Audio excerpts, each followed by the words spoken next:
Hey everybody, Adam Savage, and I am at Prop Store down in Los Angeles alongside Brandon Allinger. How are you, sir? I'm good, how are you? Very good. We have some Star Wars. Star Wars, who would have thought? Star Wars models in front of us. Three very different models used in three very different ways. Yes. Talk to me about these pieces. Why don't we start here? Okay, yeah, so this one from the collection of someone you know, I think, Mr. Lorne Petersen. Oh! Who is, of course, ILM model making royalty. And, Absolutely. Old colleague and good friend. Lorne is amazing. And, of course, you know, he was there from day one on Industrial Light and Magic. This piece is from The Empire Strikes Back. Yeah. This is a concept model where they had to figure out the Super Star Destroyer, or what was going to be Darth Vader's Star Destroyer in The Empire Strikes Back. Executor class? Is that what I they call it? believe that is it. Yeah, very good. So this is a maquette. Yeah, a study model. And what Lorne said about it is that George wanted to see the shape in 3 dimensions, and so he had one of the other model makers, I believe Paul Houston actually built it.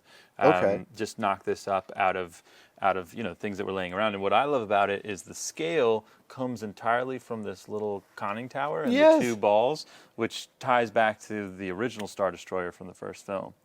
And they are absolutely, it looks like they are almost geodesic, and they look like clear pieces of plastic, actually. Okay, interesting. Yeah. They found those somewhere, huh? Well, or it's a shell. No, it actually looks like they've found almost like, oh, you know what it is? A little bead? They're beads. Yeah. Yeah. With They're beads with a the geodesic sort of facet. Yeah. Wow. And look at this. I mean, this surface detail Yeah. looks like it's just put on with tape. It's masking tape. Yeah. And it's just to express, I mean, this is what I love is Lorne knows, or Paul knows that this is all that George needs to say yes or no. Right. Right. Just needs to see it. And this is still one of the key parts of design, even in modern productions where everything is CG and they don't build ship models. They still build maquettes for the director to really understand the ship. Because it's the best way to look at it. Yeah. In 3 dimensions. So we're still doing this exact process, you yeah. know? Yeah. I love the little engine cluster back here. Which are back, just like little tank wheels, right? Okay. Yeah, that makes sense. Little bits of military kits, and the bottom is almost entirely undetailed. But there's also this is Empire, so they've already gone through Star Wars, and you can just feel that refinement of line of everyone on this crew really understands this aesthetic at this point. What it should look like, yeah. You know, Star Wars is amazing. You start with Colin Cantwell's incredible maquettes, but they don't really communicate what the film is going to look like. But here it's this sort of design process is a mature one at this point. And the boilerplate stuff of the building up of the panels and the bulky tower and such. And they're just really unassuming bits of military kit. These are battleship cannons here. These are little trusses from small military kits. Okay, yeah. Have you ever seen the real filming model of this? I have not. I believe it's huge, 8 feet maybe. It's a big model. Because one of the issues I think was the Star Destroyers on the first film were relatively small, 3 feet. Yeah, no, they had a lot of trouble clearing the camera of model bits in that opening shot. Right, because it has to be so close to it. And in fact, they did a Mandalorian shot that was similar, in which I know that one of my friends was gluing stuff on to camera just to make sure it could clear the lens. Oh, that's hilarious. I mean, you can imagine to build that at 8 feet, and it's a pretty detailed model. Yeah. They must have had guys just sitting there jamming on it for weeks. Well, and you've got to make the form 8-foot long stretches of form that can't buckle under theater lights, stage lights. It's got to be stable. It's got to be strong. It's got to be able to be mounted from multiple points. The engineering challenge of taking something like this and making it extant is huge. Yeah. What do you think they would make the surface out of? Acrylic? Wood?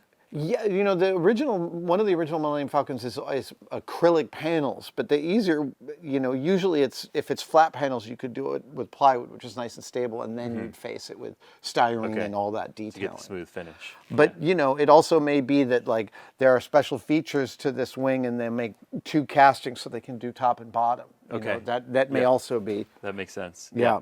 Yeah. It's Well, if beautiful ship, and that's sort of the birth of it, you know? That is amazing. Lorne was one of the first people to befriend me when I first got to ILM, and he is such a benevolent, avuncular, wonderful human being. And also, as you talk to him, Lorne is still, if you buttonholed him today, he wants to talk about model technique. He just loves it. He absolutely just loves it. But as you talk to him, he'd be like, oh yeah, on Empire, and then you'd get some amazing story about how the fact that this little heat gun you're using was something he bought in 1980. Okay, that's hilarious. Actually, great Lorne story, very quick. He told me a story once that he was building something on the bench, and George Lucas walked by, and he was like, oh, since George is here, I'll just ask him how he wants this.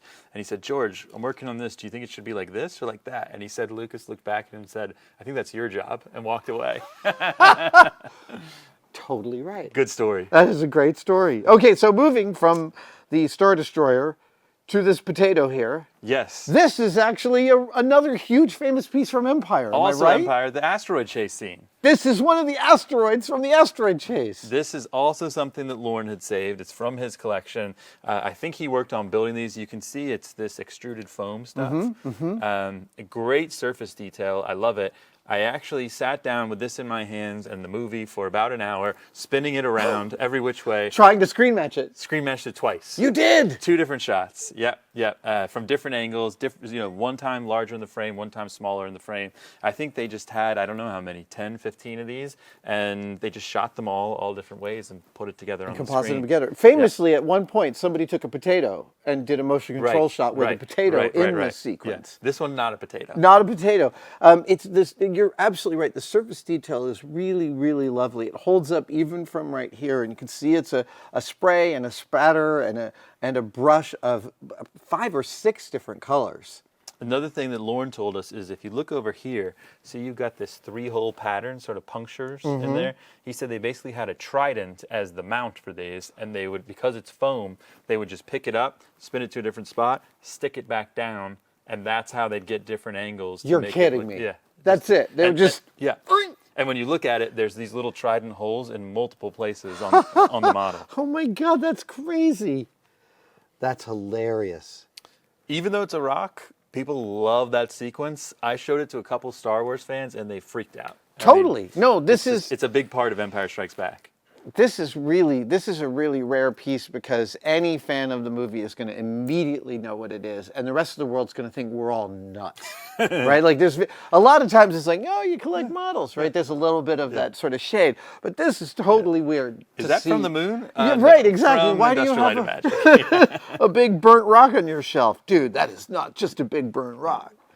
One of my favorite, one of the great action sequences. That film is just like masterpiece, chock-a-block with the best action sequences ever put to film, and this is just great. I didn't know this came from Lorne's collection. And the score through the asteroid chase, the John Williams is just, it's wonderful stuff. Amazing. Lastly, we have this piece built by a good friend of mine. Yeah, so this ties back to the Star Destroyer concept model. This is the very first concept model made of the N1 Naboo Starfighter from Phantom Menace. And this was built by my friend John Duncan, who worked with my other friend John Goodson. And when I first got to ILM, and I said to Larry Tan, who was my first supervisor, I was like, who should I get to know who makes spaceships? And he was like, you got to talk to the Johns, Goodson and Duncan. Okay. And those two are 2 of the best modelers I have ever met in my life. Really? And they spent years up on the ranch, up in a sort of improvised model shop, up in one of the really nice offices up at the ranch, building all the maquettes for George. For it was like the episode 1 think tank, right? It was the art department. Yeah. So John and John just spent all this time with like little sanders and little spray booths building these maquettes. And I mean, the refinement of the lines on this, the crispness of the details really betrays what a master craftsman John Duncan is. The funny thing about that art department is typical model shop, not in a building like Skywalker Ranch, right? It's in an industrial building. To go to Skywalker Ranch, take one of those beautiful buildings. These mid-century buildings. Yeah, so they had all the tables covered in plastic, and the carpet was covered in plastic, and they're sitting there with spray paint and modeling tools. That's awesome. I got to spend a few weeks up there building. Oh, you did? I built the first, Mark Siegel and I built the first maquette of the arena from episode 2. Okay. for the arena fight. And that was also at the ranch? That was also up at the ranch. Oh, We built wow. that out of foam Okay. core over several weeks so that George could approve the arena size. That's a fun place to go to work every day. It was really, really lovely. Yeah, I had awesome. a key card. I think I had a physical key in the elevator for getting to the 3rd floor where this was happening. So was that before you had worked at the ILM model shop in No, San no, no, Rafael? no. That was episode 2. So I had already You'd worked been on there. episode 1 and Space Cowboys and a couple of other things. And then when episode 2 spooled up in, I think, mid-'99 is when we spooled up on that. I was one of the first modelers hired. And I spent a few weeks at the ranch and then back down to the model shop. Wow, awesome. Dream jobs. This is crazy. So again, this is like, even though so many ships are CG now, there's nothing quite like being able to spin out a real thing in your hand and see it up close. And this is, I love that this model's come back in Mandalorian, that this ship has come back. Well, it's a great design. I always love this design. Look at the wood texture in it, 'cause it's just carved out of wood. I think John said they made a couple of changes to it after this, like they feathered in some of the transitions to the engines out there. And I think there's photos from the production of Phantom Menace where you can see this on tables and desks as it's being referenced. So it's a pretty significant, much like the Superstar Destroyer, pretty significant model because it's the birth of this design in 3 dimensions. Yeah, and so, this starts out as an idea. George's head, Doug Chang makes a few drawings, and then John turns it into this. And you're right, seeing the wood texture up close, it both feels like you can't believe it's handmade, and yet you can see, the birth of a starship there. Yeah, I love the symmetry, the little R2 droid represented there. Yeah. The very simple form. Just gorgeous, yeah. And I love that while the technology is constantly advancing, the tools for ideation and understanding what the director wants are still the same. We're still giving them physical things to touch. So is John Goodson also building concept models now, similar to this? It's a good question. I don't actually Mandalorian know. stuff? Yeah. I don't know whether they're going through that stage on that, but I know If they're not, they should. Yeah, I agree. I totally agree. John Favreau said this in the gallery. He said, Guillermo del Toro taught me that if you have a maquette made, it's the thing you can put on your mantelpiece. Exactly, right.